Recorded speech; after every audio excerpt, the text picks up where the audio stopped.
क्यों अपनी ही पुत्री की ओर आकर्षित हुए ब्रह्मा। नमस्कार दोस्तों, स्वागत है आपका अपने चैनल आद्या शक्ति में। आइए जानते हैं क्या है वो दिव्य और सही अज्ञात घटना। ब्रह्मा ने अपनी पुत्री सरस्वती से विवाह। क्योंकि हिंदू धर्म से जुड़े पौराणिक इतिहास पर नजर डालें तो कई ऐसी कहानियां सुनने को मिल जाएंगी जिनसे अभी तक आमजन वाकिफ नहीं है। विस्तृत इतिहास होने की वजह से कुछ घटनाएं छूट जाती हैं तो कुछ नजरअंदाज कर दी जाती हैं। इन्हीं कहानियों में से एक है सृष्टि के रचयिता ब्रह्मा का अपनी ही बेटी के साथ विवाह करने की घटना।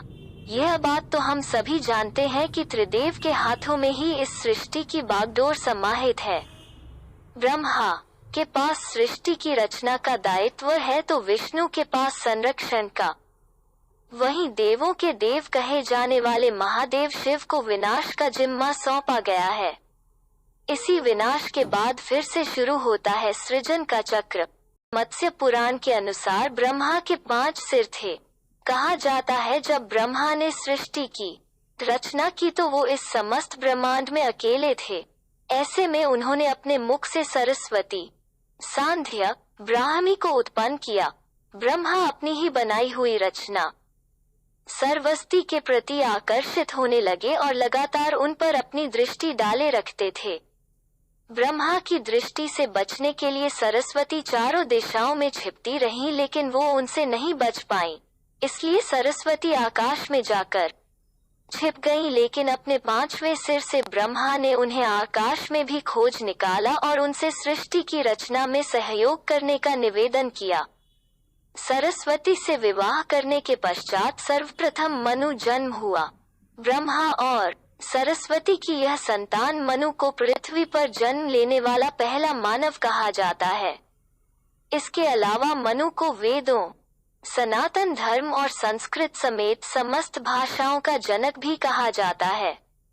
प्रजापति ब्रह्मा का अपनी ही पुत्री के प्रति आकर्षित होना और उसके साथ संभोग करना अन्य सभी देवताओं की नजरों में अपराध था।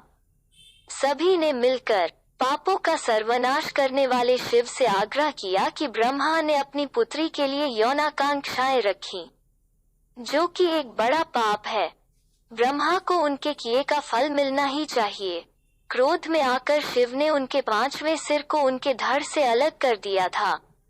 शिव पुराण के अनुसार ब्रह्मा के सर्वप्रथम 5 सिर थे, लेकिन जब अपने 5वें मुख से उन्होंने सरस्वती, जो कि उनकी पुत्री थी, को उनके साथ संभोग करने के लिए कहा तो क्रोधावश सरस्वती ने उनसे कहा कि तुम्हारा यह मुंह हमेशा अपवित्र बातें ही करता है, जिसकी वजह से आप भी विपरीत ही सोचते हैं।